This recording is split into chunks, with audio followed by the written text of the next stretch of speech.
Hello तो दोस्तों, आज जो देखने वाले हो आप इस वीडियो में, वैसे आपके लिए तो ये वीडियो नहीं है, लेकिन मैंने मेरे लिए कहीं न कहीं ये वीडियो बना रहा हूँ।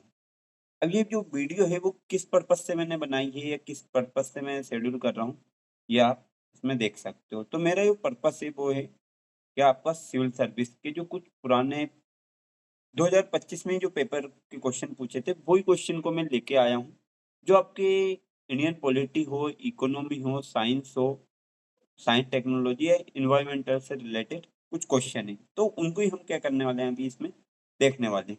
अब क्वेश्चन क्या है, क्या वो क्वेश्चन बोल रहा है, तो ये सारी चीज़ें हम कहीं न कहीं इसमें देखने वाले हैं।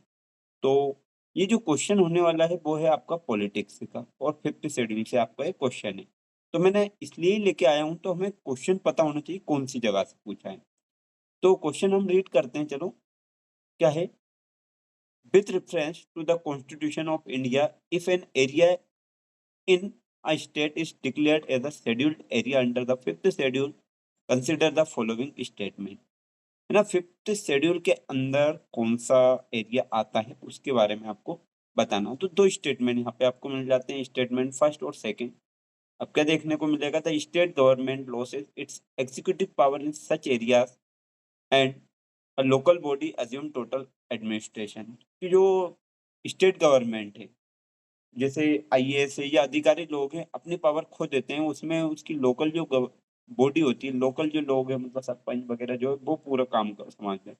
तो ऐसा नहीं होता, बल्कि कैसे भी एरिया हो, आपकी जो एग्जीक्यूटिव पावर है उनके पास तो पावर रहने वाली है। वो यूज ना करे, कॉपरेट कर ले, वो बात थोड़ी अलग हो जाती है। अगला सेकंड था, the union government can take over the total administration of such areas under certain circumstances on the recommendation of the governor. तो जो सेंट्रल गवर्नमेंट होती है आपकी, वो अगर गवर्नर वहाँ पे बोलता है कि नहीं भैया यहाँ पे कुछ प्रॉब्लम है, कुछ दिक्कत है, तो कौन चांस ले सकता है? यूनियन गवर्नमेंट वो पूरी की पूरी उस पे कब्जा कर लेती है।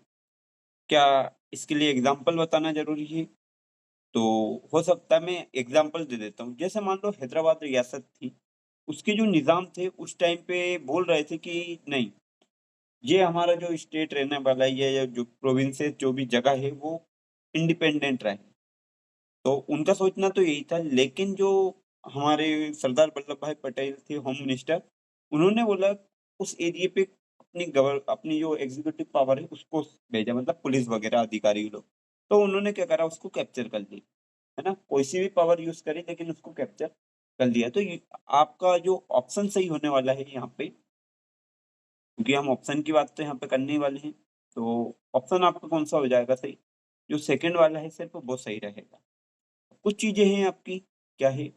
जैसे can assume total administration under specific circumstances, है ना? यूनियन गवर्नमेंट के पास पावर है, गवर्नमेंट अगर hold special administration power to reporting duties, ये ड्यूटीज़ रिपोर्ट करता मतलब ये आगे पास कर सकता है। स्टेट गवर्नमेंट क्या कर सकती है? Written primary executive power. ये प्राइमरी एग्जीक्यूटिव जो छोटे-मोटे लोग हैं उसको रिटेन कर सकती है। तो ये मेजर पावर आपकी यूनियन गवर्नमेंट के पास चली जाती है। वैसे स्टेट भी उसमें एक्शन ले सकती है, लेकिन चाहे तब। अगला दूसरा जो क्वेश्चन होने वाला है वो भी हमारा काय का है, पॉलिटिकल का है, और ये है कॉन्स्टिट्यूशनल अमेंडमेंट से पूछा गया था। अब क्वेश्चन पढ़ते हैं, क्योंकि मैंने बोला ना मज़े यहीं पे है। अब क्या है, कुछ आपको consider the following subjects under the constitution of India के अंदर फॉलो कुछ सब्जेक्ट है। अब देखो ये आपका, मैं बताता हूँ कौन-कौन सी जगह से कैसे क्वेश्चन आपके पूछे गए हैं। जैसे ये जो क्वेश्चन है, लिस्ट फर्स्ट है, union list in the 7th schedule, extent of executive power of a state, condition of the governor's office. तो for constitutional amendment regarding which of the above is rectification by at least half of the state required.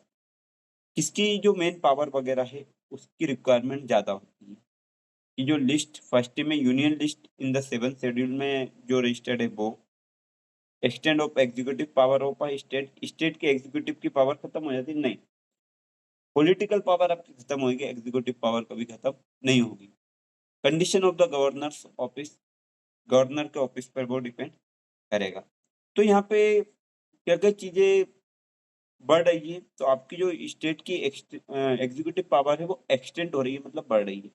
और जो area दे रखा है वो किसके अंदर आता है, शेड्यूल के अंदर आता है। तो यहीं पे है for constitutional amendment regarding which of the above is rectification bye at least half of the state require. Rectification मतलब आप दोबारा से बना सकते हो उसको। तो इसका जो ऑप्शन था वो आपका फर्स्ट और सेकंड करेक्ट होने वाला है। ये जो आर्टिकल है किसके अंडर में चले जाता है, आर्टिकल 368, जिसमें आपका क्या फेडरल बैलेंस जरूरी है। फेडरल मतलब लोअर जो गवर्नमेंट है उसका भी, और जो यूनियन पावर है उसका भी। तो मेजर पावर आपकी यूनियन गवर्नमेंट के पास होती है। Amendment to the list first और स्टेट एग्जीक्यूटिव पावर, मतलब स्टेट के पास भी जो पावर होती है तो वो भी अपनी अपने स्टेट में अपनी पावर थोड़ा यूज कर सकती है। गवर्नर के पास क्या पावर रहती है, वो गवर्नर आपको क्या कर सकता है, यूज कर सकता है। क्या, does not disrupt federal balance, no state rectification needed. मतलब अगर फेडरल पावर यूज नहीं करेगा जब रेक्टिफिकेशन की जरूरत ना हो। 50% of states rectified stabilise federal structure. Federal structure को फॉलो करते हैं, मतलब स्टेट गवर्नमेंट की सुनी जाएगी उसमें, यूनियन गवर्नमेंट की भी सुनी जाएगी। आगे वापस है आपका पॉलिटिकल क्या है, प्रिविलेजेस और इम्यूनिटीज के बारे में क्वेश्चन आपका बनता है। क्या है, the governor is not answerable to any court for the exercise of his duty। कि गवर्नर कोई से कोर्ट में जवाबदेही नहीं होगा, है ना, क्या ड्यूटी कर रहा है, क्या परफॉर्मेंस कर रहा है या नहीं कर रहा है। साथ में सेकंड आपका बन जाता है, no criminal proceeding can be started against the governor during the term. उसके टाइम पीरियड के दौरान आप कोई सी भी क्या कर सकते, क्रिमिनल, तो उसके अगेंस्ट नहीं कर सकते, क्रिमिनल का बोल रहे हैं। और थर्ड है, members of a state legislature can not be taken to court for anything said in the house. आप मेंबर ऑफ मतलब एमपीज जो होते हैं या एमएलएस होते हैं, उनको आप कहाँ पे नहीं ले जा सकते, कोर्ट के अंदर नहीं ले जा सकते जब तक वो कहाँ पे हो, पावर में हो। हाँ, तो इसमें कुछ चीजें क्या हो जाएंगी आपकी, सही हो जाएंगे। तो इसके क्या हो जाएंगे, आपके तीनों ऑप्शन सही होने वाला है। हालांकि मैं गलत करके आया था क्योंकि मैंने सेकंड और थर्ड को करा था। मैं इसमें एक्सरसाइज ड्यूटीज को हो सकता है मैंने सही से ना पढ़ा होगा, इसलिए मेरा ये आंसर गलत था जब मैंने अटेम्प्ट करा था तब। ठीक है, तो यहाँ पे तीनों आंसर आपके क्या होने वाले हैं, सही होने वाले हैं। तो कुछ रीजन जान सकते हैं। Answer to court for duties, absolute immunities और स्टेट लेजिस्लेचर के लिए कोई प्रावधान नहीं है। Criminal proceeding during terms absolute, है ना, इसमें भी जरूरत आपको नहीं है। लिमिटेड प्रोटेक्शन इसमें इनको मिलता है, मतलब इनको हाजिर भी होना पड़ सकता है। स्पीच इनसाइड द हाउस, है ना, कोई रेगुलेशन आपका नहीं है 361 आर्टिकल के थे। एब्सोल्यूट लीगल इम्यूनिटी, ये भी क्या माना जाएगा, इनके लिए लीगल माना जाएगा। आगे हम बढ़ते हैं, क्या है आपका इकोनॉमिक से और कुछ इंस्टीट्यूशन के बारे में क्वेश्चन है आपका। ऑर्गेनाइजिंग वर्सेस यूनियन मिनिस्ट्री क्या चीज है, क्वेश्चन देखते हैं। National automotive board, ministry of commerce and industry, है ना। ऑटोमोटिव जो बोर्ड है वो किसके अंदर आ रहा है आपका, ministry of commerce and industry के अंदर। कोरियर जो बोर्ड है वो मिनिस्ट्री ऑफ हैवी इंडस्ट्रीज के अंदर आ रहा है। क्या, national centre for trade information, ये मिनिस्ट्री ऑफ एमएसएमई के अंदर आ रहा है। क्या, तो इसमें से कोई से दो तो सही है और दो क्या होने वाले हैं आपके, गलत पेयर होने वाले हैं। तो हम देखते हैं कौन से सही आ रहे हैं कौन से गलत। अब देखो यहाँ लिखा है इधर की साइड नेशनल ऑटोमोटिव बोर्ड, ये कॉमर्स और इंडस्ट्रीज के अंदर आ रहा है। कोयर बोर्ड हेवी इंडस्ट्रीज के अंदर नहीं आता। National centre for trade information MSME के अंदर आता है। और ये वाले की लिंक और ये दोनों आपके इसके अंदर भी आ जाएंगे। तो इसलिए आपका कौन सा, सेकंड वाला, दो पॉइंट सही हो जाएंगे। एक तो फर्स्ट वाला, दूसरा आपका लास्ट वाला, और जो सेकंड वाला है वो यहाँ पे रॉन्ग हो जाएगा। आगे हम बढ़े तो कुछ और चीजें हैं, जैसे इकोनॉमी और एनर्जी सेक्टर से रिलेटेड। क्या होने वाली है आपकी। तो कुछ एक्टिविटीज यहाँ पे है।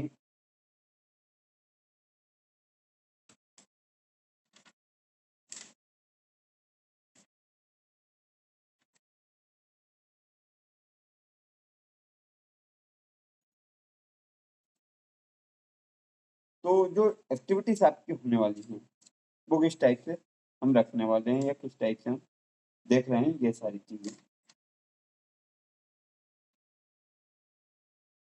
देख ही लेते हैं। Question, production of crude oil.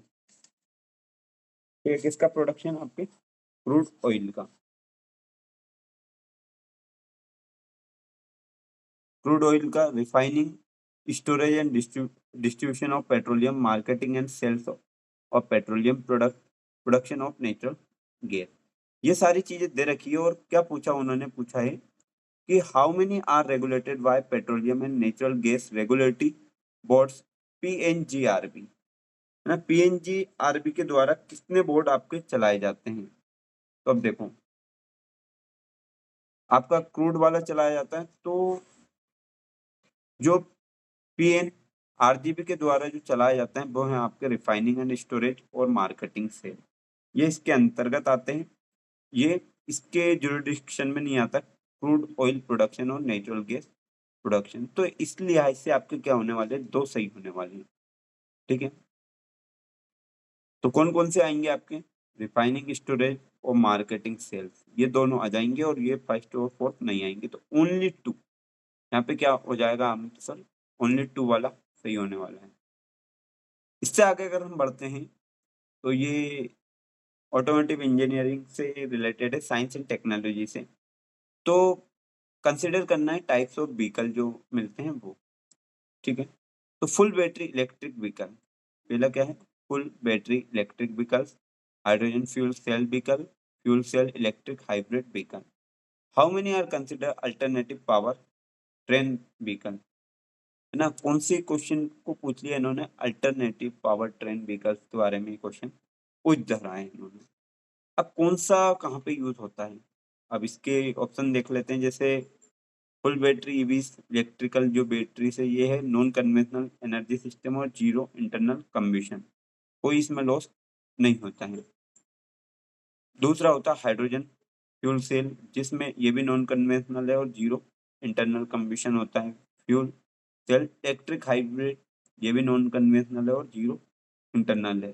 तो all three eliminate traditional petrol diesel internal combustion engine qualifying as alternative power train. ठीक है, तो इसके लिए ये क्वालिफाई नहीं करते हैं क्योंकि तीनों क्या हो रहे हैं आपके, अलग अलग हो रहे हैं।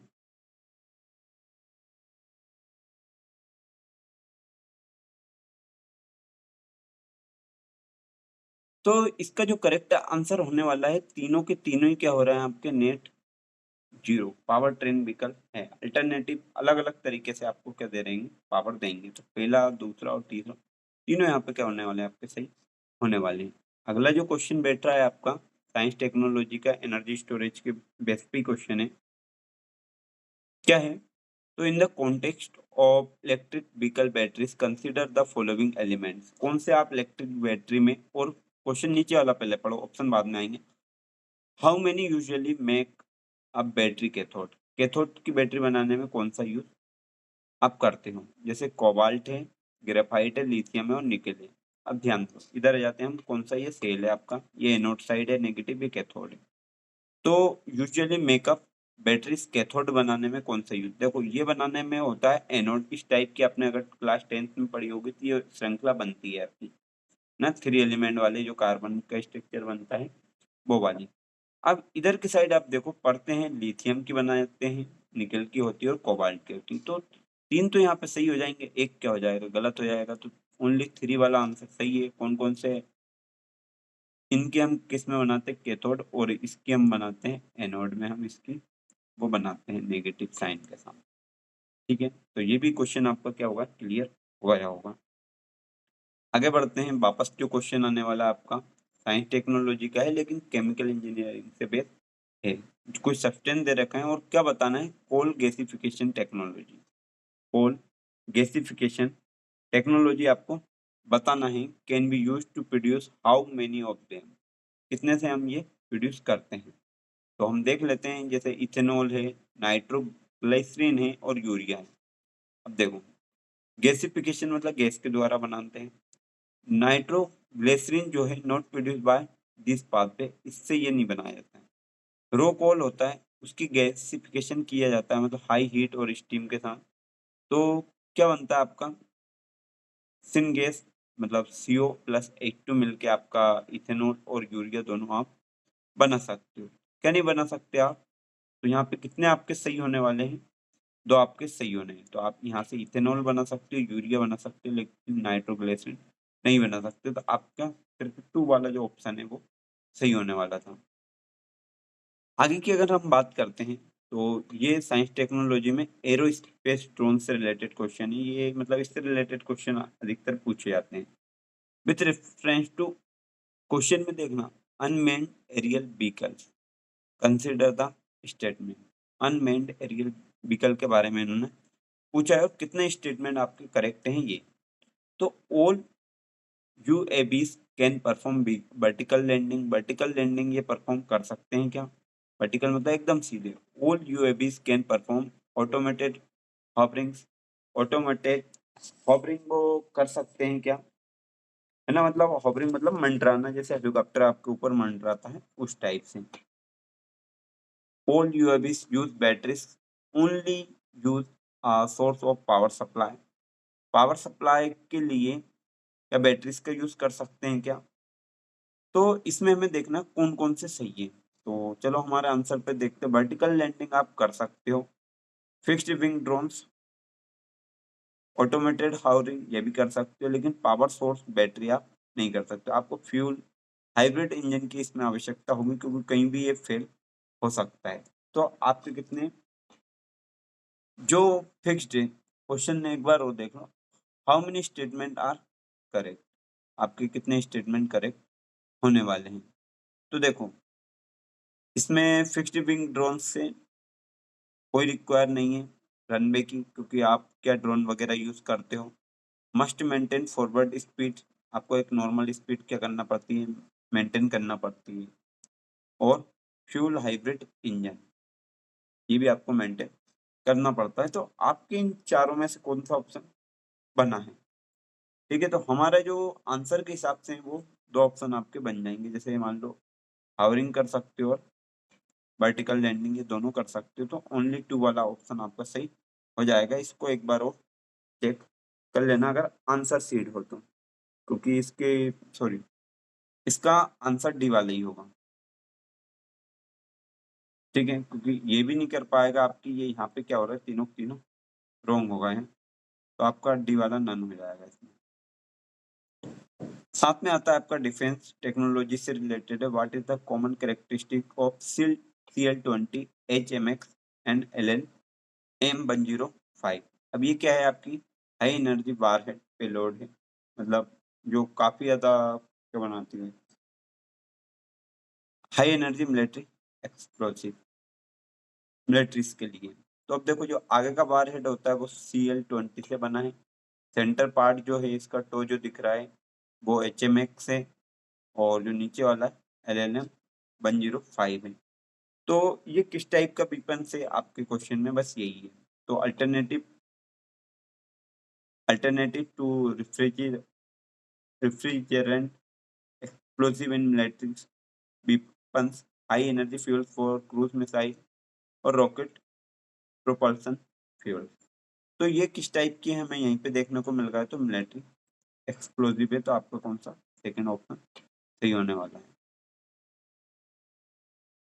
कुछ एडवांस टेक्नोलॉजी से रिलेटेड है, कंप्यूटिंग से, मतलब अलग अलग जगह से क्वेश्चन आपके इसमें पूछे जाते हैं। क्वेश्चन क्या है आपका, Majorana first chip is expected to enable quantum computing. मेरे ना मेजर रन्ना जो चिप है उसको क्या करना है, क्वांटम कंप्यूटिंग के लिए क्या यूज कर रहे हैं क्या? अभी भी एक चिप है, उसका आप नाम बताना मुझे, जो हमारे साइंस एंड टेक्नोलॉजी जो मिनिस्टर है उन्होंने अ, उसका पार्टिसिपेशन करा भी है, उसको लागू करा भी है। Majorana first chip was introduce by the Amazon web series.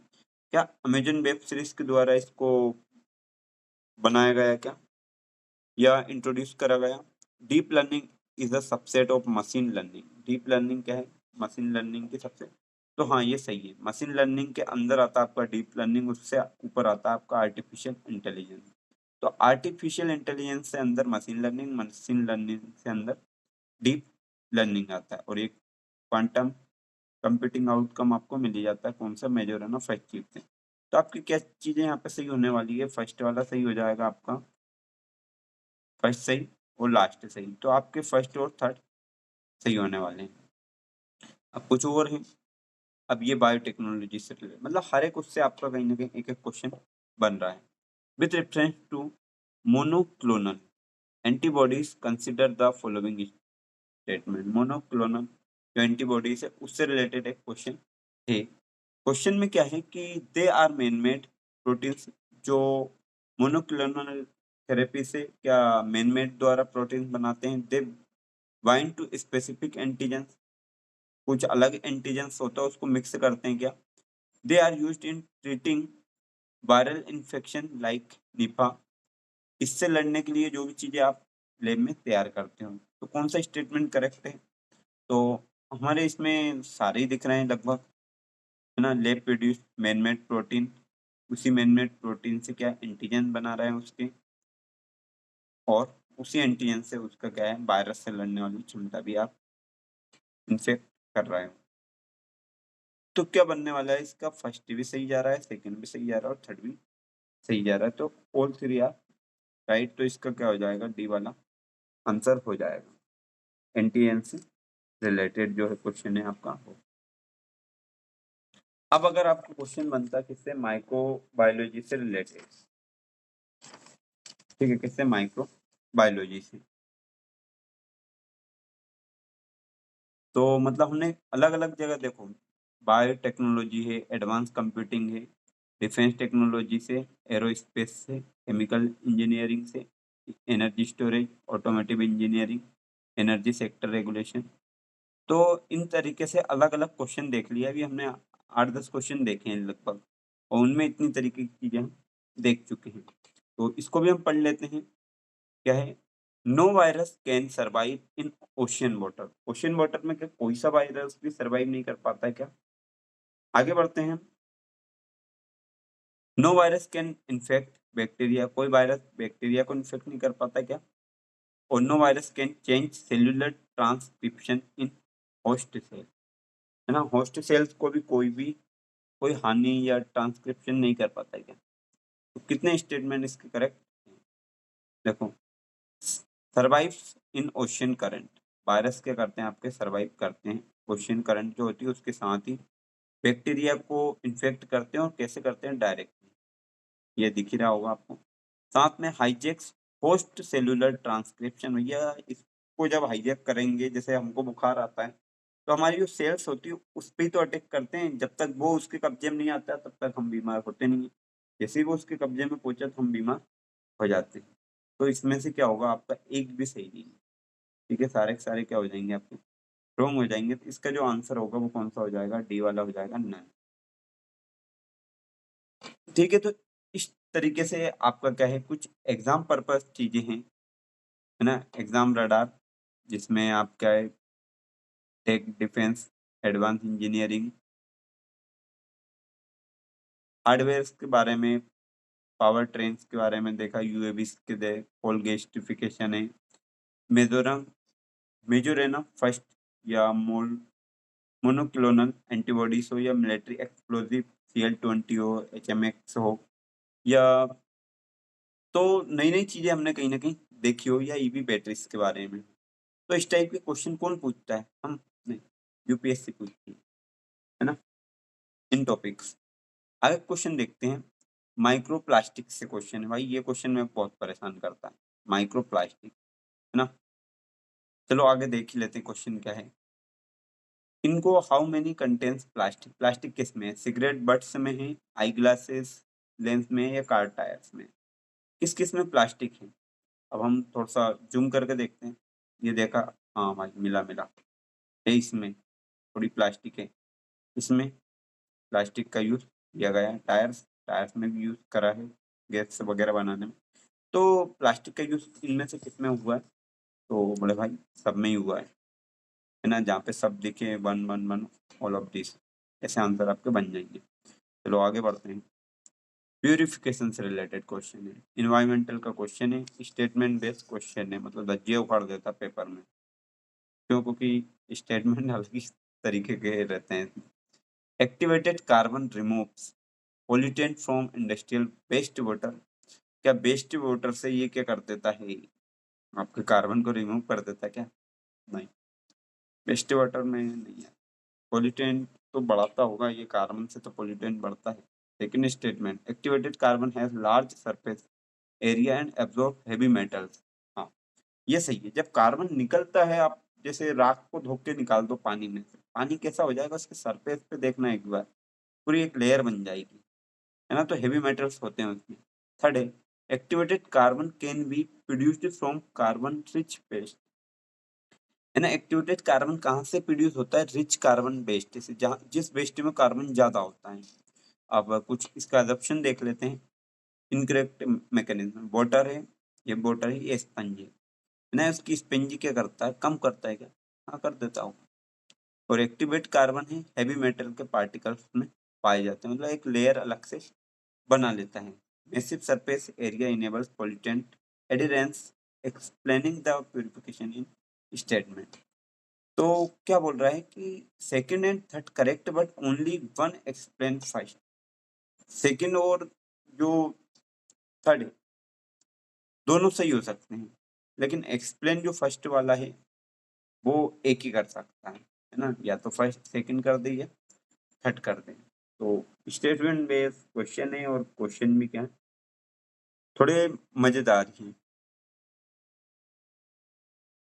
तो अब बोला ना मैंने कि ये क्वेश्चन दूसरा देते हैं कुछ, एक तो ये और एक इससे पहले जो आया था। ठीक है, स्टेटमेंट बेस्ड क्वेश्चन में व्यक्ति उलझ जाता है, कितनी भी पढ़ा लिखा क्यों ना हो, ये क्वेश्चन में कहीं ना कहीं उलझ नहीं है, क्योंकि स्टेटमेंट में कैसे बता पाओ। ठीक है, और साथ में क्या कर रहा है आप, इंडस्ट्रियल वेस्ट वाटर के बारे में पूछ रहे हो कि activated carbon removes pollutant from industrial water. हो सकता है कार्बन आपका रिमूव कर दे, क्योंकि एक अलग टाइप से वो क्या करता है, लेयर बना लेता है। तो हमने कौन कौन से चैप्टर से क्या क्या क्वेश्चन देखे हैं? जैसे पॉलिटी से आपने क्वेश्चन देखा होगा, 5th शेड्यूल से, आर्टिकल 368 से, और लेजिस्लेटिव इम्यूनिटी से। इकोनॉमी से आपने देखा है, मिनिस्ट्री का एक मैचिंग का था, और पीएन जीआरबी से था। साइंस टेक्नोलॉजी में क्वेश्चन अभी हमने ज्यादा देखे, क्योंकि मैंने आधा ही पेपर क्या 10% निकाला अभी। ईवी से था, कोल गैसिफिकेशन आउटपुट से, ड्रोन से था आपका, अल्टरनेटिव पावर ट्रेन से, हाई एनर्जी से, क्वांटम डीप लर्निंग से, मोनोक्लोनल एंटीबॉडी और वायरल एडेप्टेबिलिटी। इन्वायरमेंट से भी क्वेश्चन थे, हिडन माइक्रोप्लास्टिक हो या कार्बन एब्जॉर्प्शन। तो ये क्वेश्चन क्या, अभी तो मैंने जस्ट शुरुआत करी है, तो ऐसे ही देखते रहें रोज।